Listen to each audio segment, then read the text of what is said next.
안녕하세요. 오늘 9월 1일부터 제8회 손해평가사 시험을 준비하기 위해서 업무방법서 공부를 같이 한번 하기 위해서 이렇게 영상을 준비를 했습니다. 오늘 저의 학습 방법은 누적학습법으로 우선 업무방법서의 내용을 어디에서나 듣고 보고 하실 수 있도록 그렇게 학습 지도하는 방식으로 제가 영상을 올리도록 하겠습니다. 그래서 이 영상을 보시면서 복습을 하실 수 있고, 그 다음에 또 새로운 문제 풀어보면서 2차 2과목을 준비할 수 있도록 그렇게 진행해 보도록 하겠습니다. 오늘 첫 번째로 업무방법서 제일 첫 1장에 총칙이 나오는데 통칙을 읽으면서 함께 학습해 보도록 하겠습니다. 가정에 업무방법서가 있으신 분은 업무방법서를 펴시고 같이 복습을 하시고, 그 다음에 없으신 분은 이 내용을 주로 반복해서 들으시면 되겠습니다. 이 업무방법서가 조금 변경이 될 수도 이제 있을 수 있는데, 우선은 현재 제가 가지고 있는 올해 그 변경된 그 내용을 가지고 우선 학습을 하고, 혹시 변경이 된 내용이 있으면 다시 학습을 하면 되기 때문에 그렇게 진행하도록 하겠습니다. 그리고 저의 이제 학습법은 영상을 보시는 분들께 학습을 시키는 그런 의미로 영상을 업로드할 거기 때문에 함께 공부하고 함께 익힌 내용을 확인하고, 그 다음에 그 익힌 내용들을 암기하고 그런 부분들을 제가 체크할 수 있는 부분을 확인해 가면서 그렇게 영상을 업로드 하도록 하겠습니다. 그러니까 영상을 보시는 분들은, 학습을 하시는 분들은 그때 학습해야 될 내용을 꼭 이룩하셔야 되거든요. 그렇게 해야지 지금 9월 1일부터 내년 시험일까지 계속 반복해 가면서 그렇게 학습을 이어나가도록 하겠습니다. 저는 할 부분, 그 다음에 학습된 부분을 저도 좀 어느 정도 파악해 가면서 진도를 나가도록 하겠습니다. 제가 지나고 보니까 하루에 7시간, 8시간 그 공부한 것들이 사실은 어떤 날은 13시간도 하고 어떤 날은 뭐 15시간도 하고 그렇게 했었는데, 그런 부분들이 사실 나중에 많이 남더라고요, 결국은. 그래서 매일매일 꾸준히 학습을 할 수 있도록 제가 준비를 한번 해보도록 하겠습니다. 지금은 제가 일이 없기 때문에 매일 올려보도록 노력하고, 그리고 혹시라도 뭐 빠뜨린 날이 있거나 이러면 제가 그 빠진 날 것까지도 학습 내용을 확인할 수 있도록 제가 준비 한번 해보도록 할 테니까 여러분들도 꼭 잘 따라오시기 바랍니다. 물론 저도 잘 해나가도록 하겠습니다. 그래서 우선 농작물 재해보험 제1장 총칙의 제1절 통칙, 이 농작물 재해보험의 목적은, 이 업무 방법은 농작물 재해보험 손해평가 업무를 수행함에 있어 세부 사항을 정함으로써 손해평가 업무의 공정성을 기하는 것을 목적으로 한다. 손해평가 업무의 공정성을 기하는 것이 바로 목적이라고 한다. 그럼 정의는 무엇인가? 손해평가 업무란 보험 대상 농작물에 보상하는 재해가 발생한 경우 그 피해 사실을 확인하고 평가하는 일련의 과정을 말한다. 다시, 손해평가 업무란 보험 대상 농작물에 보상하는 재해가 발생한 경우에 그 피해 사실을 확인하고 평가하는 일련의 과정을 말한다.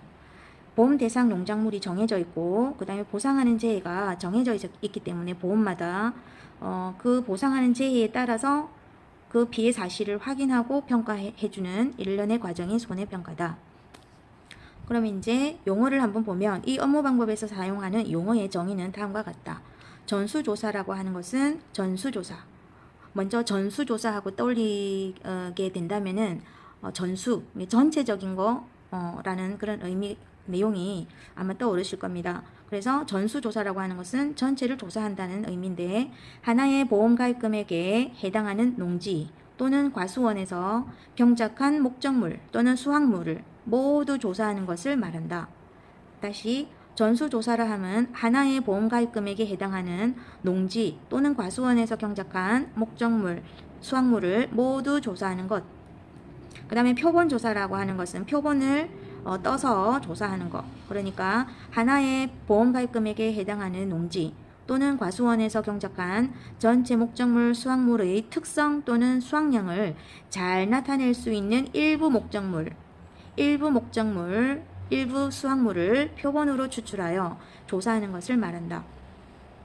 다시 표본조사라 함은 하나의 보험가입 금액에 해당하는 농지 또는 과수원에서 경작한 전체 목적물이 수확물의 특성 또는 수확량을 잘 나타낼 수 있는 일부의 목적물을 표본으로 추출하여 조사하는 것을 말한다. 그 다음 세 번째 재조사. 재조사니까 뭔가 다시 한 번 더 조사한다는 그런 의미가 떠오르실 겁니다. 이것은 보험가입자가 손해평가반에 손해평가 결과에 대하여 설명 또는 통지를 받은 날로부터 7일 이내에 손해평가가 잘못되었음을 증빙하는 서류 또는 사진 등을 제출하는 경우 회사가 다른 손해평가반으로 하여금 실시하게 할 수 있는 조사를 말한다. 다시 재조사라 함은 보험가입자가 손해평가반의 손해평가 결과에 대하여 설명 또는 통지를 받은 날로부터 7일 이내에 손해평가가 잘못되었음을 증빙하는 서류 또는 사진 등을 제출하는 경우 회사가 다른 손해평가반으로 하여금 실시하게 할 수 있는 조사를 말한다. 그 다음에 4번 검증조사라 함은 회사 및 재보험 사업자가 손해평가반이 실시한 손해평가 결과를 확인하기 위하여 손해평가를 실시한 보험 목적물 중에서 일정 수를 임의로 추출하여 확인하는 조사를 말한다. 다시 검증조사라 함은 회사 및 재보험 사업자가 손해평가반이 실시한 손해평가 결과를 확인하기 위하여 손해평가를 실시한 보험 목적물 중에서 일정 수를 임의 추출하여 확인하는 조사를 말한다. 그 다음 실제 결과 주수 또는 실제 결과 나무수, 실제 결과 주수, 실제 결과 나무수. 이런 실제 결과 주수가 굉장히 많이 사용되는 단어이고 이것은 가입 일자를 기준으로 가입 일자입니다. 보험 가입한 일자를 기준으로 농지 과수원에 식재된 모든 나무수, 가입 일자를 기준으로 농지 과수원에 식재된 모든 나무수를 의미한다. 인수 조건에 따라 보험에 가입할 수 없는 나무, 유목 및 제한 품종은 제외된다. 그럼 고사주수는 무엇일까? 고사주수는 고사나무수라고 하는데 주로 고사주수, 실제 결과주수 이 단어를 더 많이 쓰는 것 같습니다. 실제 결과 나무수 중 보상하는 손해로 고사된 나무수를 의미한다. 고사되었다는 것은 죽은 나무 그런 아마 느낌이 오실 겁니다. 그래서 고사주수는 실제 결과 나무수, 실제 결과주수 중에서 보상하는 손해로 죽은 거, 보상하는 손해로 고사된 나무수를 의미한다. 꼭 보상하는 손해로 고사된 나무가 바로 고사주수다. 그럼 미보상주수는 무엇일까? 미보상주수 또는 미보상나무수는 실제 결과 나무수입니다. 이것도 실제 결과 나무수에서 보상하는 손해 이외의 원인으로 고사되거나 수확량, 착과량이 현저하게 감소된 나무수를 의미한다.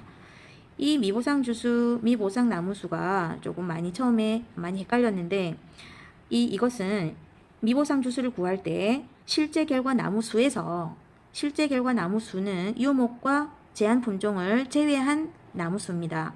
거기서 보상하는 손해 이외에 보상하지 않는 손해죠. 그러니까 보상하는 손해 이외의 원인으로 고사되었거나 그 다음에 수확량, 착과량이 현저하게 감소된 나무를 미보상주수라고 한다. 이 미보상주수 의미를 잘 기억을 해둬야 되고 그 품목별로 보면은 미보상 감수량, 미보상 주수, 미보상 감수량이라는 그런 단어들이 많이 나오는데 이 7번 많이 의미를 조금 확실하게 이해해 주셔야 될 것 같습니다. 미보상 주수 또는 미보상 나무수는 실제 결과 주수 중에서 보상하는 손해 이외에 보상한 손해 아닌 거에 그 원인으로 고사되었거나 그 다음에 수확량이 현저하게 감소된 나무, 수확량이 현저하게 감소된 나무수를 미보상 주수라고 한다는 거 현저하게 감소된 나무수, 그 다음에 보상한 손해 이외 원인으로 고사된 것. 이 두 가지 경우가 다 미보상 주수에 해당한다. 그 다음에 기수학 주수 또는 수학 완료, 기수학. 이미 수학이 완료되었다. 수학 완료되었다. 수학 완료 나무수라고 하는 것은 실제 결과 나무수, 계속 실제 결과 나무수에서 판단을 하는 겁니다. 실제 결과 나무수 중 조사 일자, 이건 조사 일자입니다. 조사 일자를 기준으로 수학이 완료된 것, 조사하러 갔더니 이미 수학이 완료돼 있네 하는 나무수가 바로 기수학 주수 또는 수학 완료 주수, 나무수라고 한다. 그 다음에 수학 불능 주수, 수학이 이루어지지 않을 것 같은 주수, 수학 불능 나무수라고 하는 것은 이것도 실제 결과 나무수에서 그것 중에서 보상하는 손해로 보험 기간 내에 수학이 불가능하나, 수학은 불가능해. 그런데 나무가 죽지 않았어. 나무가 죽지는 않아. 향후에는 수학이 가능할 것 같아 하는 나무수가 수학불능 주수라고 한다. 자, 수학불능이라 그러면은 먼저 실제 결과 나무수 중에서 보상하는 손해로 보험 기간 내에 수학이 불가능해 하는 나무수, 그리고 거기다가 죽지는 않았어. 하지만 향후에는 수학 가능해 하는 나무수가 바로 수학불능 나무수, 수학불능 주수가 된다. 그 다음에 조사 대상 주수, 아주 중요한 단어이고 많이 품목별로 많이 쓰이는 단어인데, 조사 대상 주수 또는 조사 대상 나무수라고 하는 것은 이것도 실제 결과 나무수에서 계산을 합니다. 실제 결과 나무수에서 고사 나무수, 그러니까 고사 주수, 미보상 나무수, 미보상 주수 및 수학 완료 나무수, 기수학 주수, 수학 불능 나무수, 수학 불능 주수를 뺀 나무수가 과실에 대한 표본 조사 대상 되는 나무수. 그러니까 이것은 표본 조사할 때 조사 대상 주수를 꼭 구하게 되어 있습니다. 조사 대상 주수는, 조사 대상 나무수는 무엇이냐 하면 다시 실제 결과 나무수에서 고사 나무수 빼고, 미보상 나무수 빼고, 수학 완료 나무수 빼고, 수학 불능 나무수 빼고 뺀 나무수로 과실에 대한 표본 조사의 대상이 되는 나무수입니다. 표본, 아까 일부만을 표본으로 수확량을 조사를 하는 게 표본 조사였는데, 그 표본 조사의 대상이 되는 나무수가 조사 대상 되는 겁니다. 조사 대상의 나무수, 조사 대상 주수가 표본 조사 대상의 대상이 되는 나무수를 의미합니다.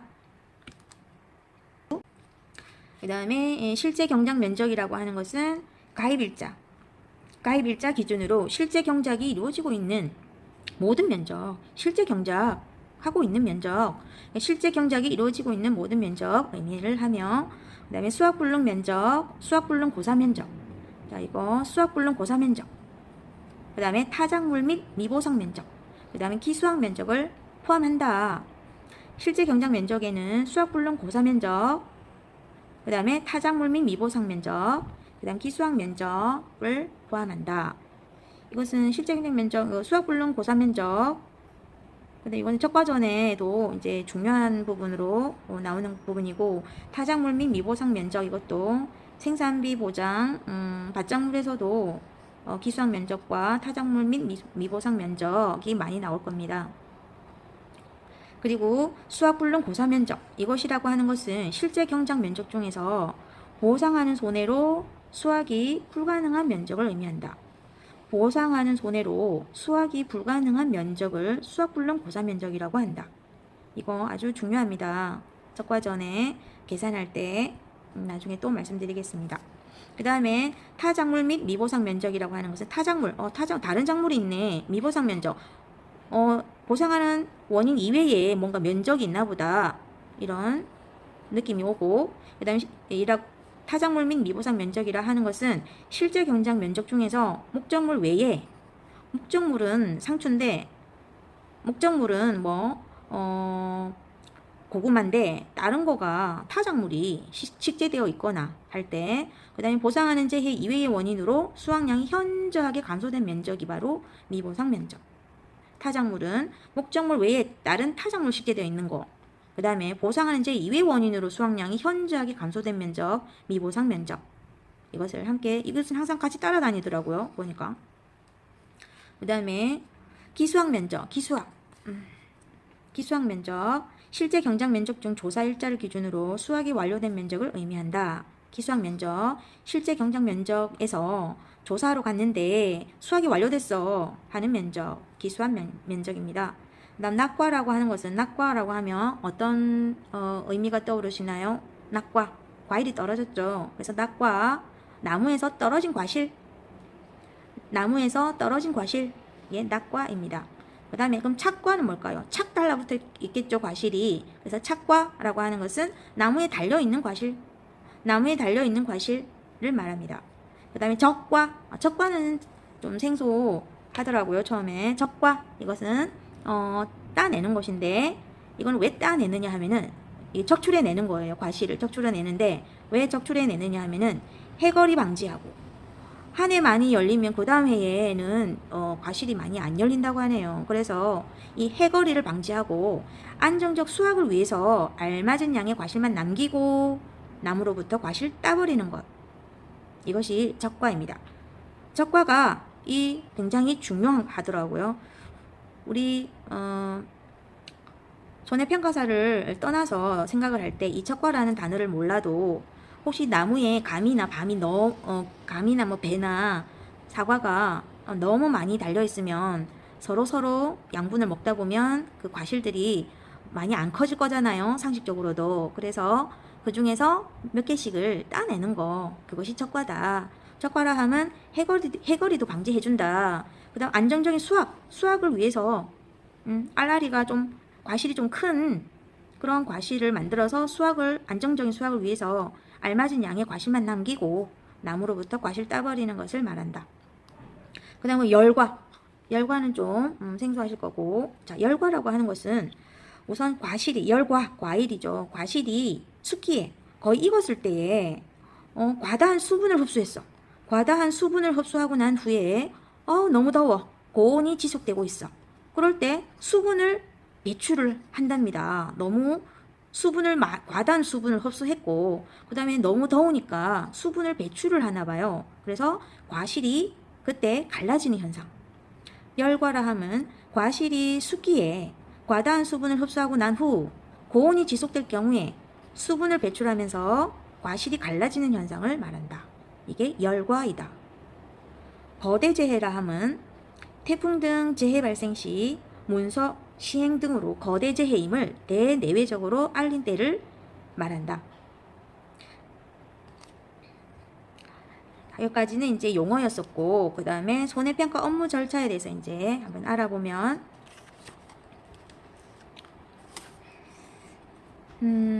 그 이전에 앞에서 총칙에서 적과라는 단어 계속 나오고, 착과 계속 나오고, 낙과 계속 나오는 단어이고, 기수학 면적, 그 다음 타작물 및 미보상 면적, 그 다음에 수학 불능 고사 면적 아주 중요하고, 그 다음에 조사 대상 주수, 이거는 표본 조사일 때 주로 이거는 주로 조사하게 됩니다. 이것도 많이 중요합니다.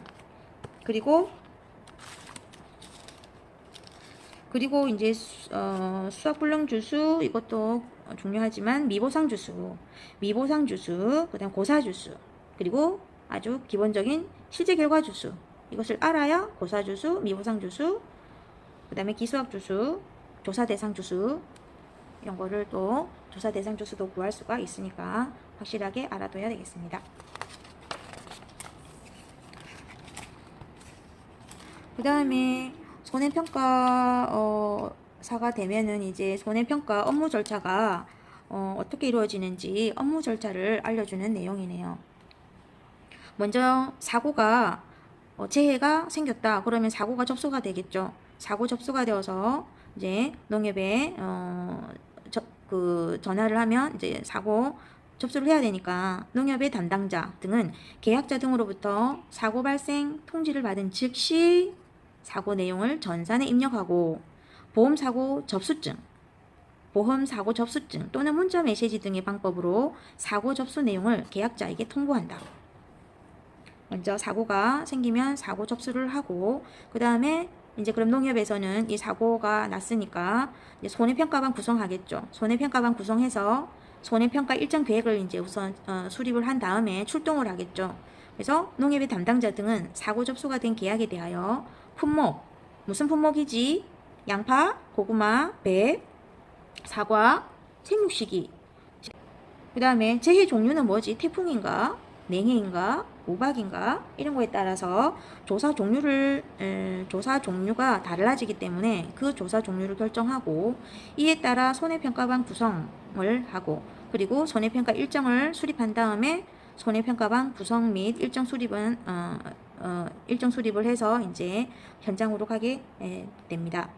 그럼 손해평가반은 손해평가인 또는 보험업법 제186조에 따른 손해사정사 또는 농업재해보험법 제11조의 4, 제1항에 따른 손해평가사 지금 우리가 공부하고 있는 게 손해평가사가 되기 위한 거잖아요. 손해평가사 1인 그러니까 손해평가 1인이던 그 다음에 손해사정사 1인이던 손해평가사 1인이던 이 손해평가 자들을 1인 이상을 포함해가지고 5인 이내로 구성을 합니다. 손해평가인, 그 다음에 손해사정사, 그 다음에 손해평가사 이런 평가자들이 이 손해평가반에 1인 이상은 포함되어야지 손해평가를 할 수 있고 이것이 5인 이내로 최대 5인 이내로 5명까지는 구성을 할 수 있다고 되어 있습니다. 손해평가 일정은 그 다음에 손해평가 일정은 손해평가반별로 수립한다. 손해평가 일정은 손해평가반별로 수립을 하고 아래 어느 하나에 해당하는 손해평가에 대하여는 해당자를 손해평가반 구성해서 배제하여야 한다. 이거 조금 많이 중요하대요. 아래 어느 하나에 해당하는 손해평가에 대하여 해당자를 손해평가반 구성해서 배제하여야 한다. 그러니까 손해평가반에 들어가지 못하는 그런 경우가 있는데 그게 어떤 경우냐 하면은 이건 아주 중요합니다. 자, 자기 손해평가사 자기 또는 자기와 생계를 같이 하는 친족 이 이하 이제 이해관계자라고 이제 하는데 자기 또는 자기와 생계를 같이 하는 친족이 가입한 보험 계약에 관한 손해평가. 다시 자기 또는 자기와 생계를 같이 하는 친족이 가입한 보험 계약에 관한 손해평가는 배제됩니다. 그 다음에 자기 또는 이해관계자. 여기 이해관계자가 아까 자기 또는 자기와 생계를 같이 하는 친족을 이해관계자라고 했죠. 자기 또는 이해관계자가 모집한 보험 계약에 관한 손해평가도 이 손해평가반 구성에서 배제됩니다. 그 다음에 세 번째, 직전에 손해평가일, 내가 손해평가했던 그 직전에 손해평가일로부터 30일 이내에 보험 가입자 간의 상호 손해평가는 못한다. 배제되어야 한다. 다시 직전 손해평가일로부터 30일 이내에 보험 가입자 간 상호 손해평가 배제되어야 하고 자기가 실시한 손해평가가 있는데 거기에 대한 검증조사는 못한다. 그리고 재조사도 못한다. 자, 그래서 손해평가에 대하여 손해평가반 구성에서 배제되어야 될 사람은 자기 또는 자기와 생계를 같이 하는 친족이 가입한 보험계약에 관한 손해평가, 자기 또는 이해관계자가 모집한 보험계약에 관한 손해평가, 직전 손해평가일로부터 30일 이내 보험 가입자 간 상호 손해평가, 자기가 실시한 손해평가에 대한 검증조사 및 재조사 모두 배제된다. 그 다음에 이제 손해평가 업무 절차의 세 번째는 이제 현지 조사를 실시한다. 현지 조사, 현장에 가본다는 거죠. 손해평가반은 수립된 손해평가 일정에 따라 손해평가 단위별로 현지 조사를 실시한다. 이때 조사 종류별 세부 조사 방법은 각 품목별 조사 방법에 따른다. 각 품목별 조사 방법이 다르기 때문에 이제 이런 거에 대해서 이제 이 업무 방법에 자세히 설명이 되어 있습니다. 그 다음에 현지 조사 결과를 이제 입력을 한다. 농협 담당자 등은 손해평가반으로부터 보고받은 현지 조사 결과를 특별한 사정이 없는 경우 5일 이내에 전산 또는 모바일 기기를 이용하여 입력을 한다. 그 다음에 다섯 번째, 본부 직접 조사 및 검증 조사 실시도 할 수 있는데 손해평가의 신속성 및 공정성 손해평가 신속성과 공정성 확보를 위하여 회사는 현지 조사를 직접 실시하거나 그 다음에 손해사정 또는 법인 등에게 위임할 수도 있고 이렇게 직접 실시하거나 손해평가반의 현지 조사 내용에 대하여 검증조사를 실시할 수 있다. 이때 농협의 담당자는 회사가 지정한 조사자에게 협조하여야 한다. 그 다음에 이제 6번째 구역 담당자 활용. 회사는 우수조사자 중 구역 담당자를 선별하여 활용할 수 있다. 그 다음에 결과 안내 및 보험금 지급. 농협의 담당자 등은 전산 입력된 현지 조사 결과를 바탕으로 회사에서 결정된 보험금 결과에 대하여 계약자에게 안내하고 결정된 보험금을 지급한다. 이런 과정으로 손해평가가 이루어지고 그리고 계약자가 보험금을 지급받게 되는 것입니다. 자, 이렇게 지금까지 2차 2과목 업무방법서의 통칙에 대해서 먼저 알아보았고요. 그 다음에 다음 시간에는 여러분들이 가축재해보험 제1장 가축재해보험 주요 내용에 대해서 한번 읽어보고 오시기 바랍니다. 다시 가축재해보험 제1장 가축재해보험 주요 내용을 한번 읽어보시고 그리고 한번 공부하셨던 분들도 복습하는 의미로 한번 읽어보고 생각해보고 오시면 좋겠습니다. 이 업방 내용대로 앞에서부터 차례대로 하다 보면 사실 뒷부분으로 갈수록 시간이 학습할 수 있는 그 시간이 많이 부족하게 되기 때문에 앞에서 진도를 나가면서도 뒤에 있는 부분까지 한 번씩 제가 복습할 수 있도록 그렇게 말씀드릴 테니까 한 번씩 꼭 복습을 하시고 처음 공부하시는 분들도 그냥 가축재해보험이 있구나 하는 의미 정도로 읽어보고 오시면 좋겠습니다. 그래서 앞부분 뒷부분 이렇게 왔다 갔다 하면서 우선 그 학습을 하도록 하고 다음 시간에는 오늘 배웠던 내용을 한 번 더 살펴보고 난 뒤에 그 다음에 숙제로 내드린 그 가축재해보험 한번 살펴보면서 또 앞부분 학습하도록 하겠습니다. 다시 말씀드리면은 다음 시간에는 오늘 공부한 통칙에 대해서 한 번 더 읽어보고 읽을 때 암기를 하시면서 읽어도 되고요. 그 다음에 업방을 보면서 함께 읽으셔도 괜찮습니다. 그래서 통칙 공부하고 그 다음에 가축재해보험 한번 같이 훑어볼 거고요. 그 다음에 다시 앞부분에 통칙 다음에 나오는 내용을 또 같이 학습하도록 하겠습니다. 이렇게 오늘 한 내용을 다시 다음번 영상에서도 다시 한 번 더 훑어보는 방법으로 이렇게 누적 학습을 해 나가도록 하겠습니다. 감사합니다. 오늘